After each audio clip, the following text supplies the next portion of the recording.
Now let's take a look at the Catalog tab where you will spend most of your time on the website. This area of the website is called Destiny Discover, and this is the Destiny Discover homepage. The homepage gives you a quick way to see and search for the books you'll love. First, it shows you the most recently added books so you can see what's new in our library.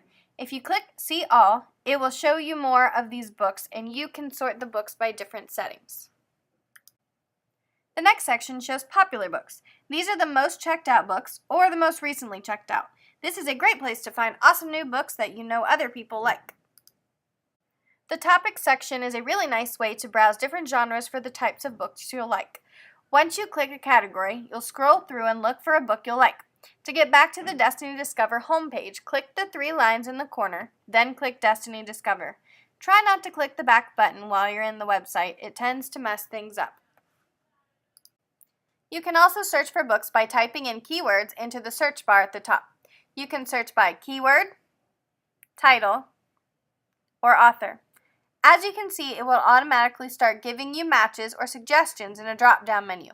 If you click the plus sign next to the search bar, it gives you a few extra options to narrow your search, but you probably won't need it very much.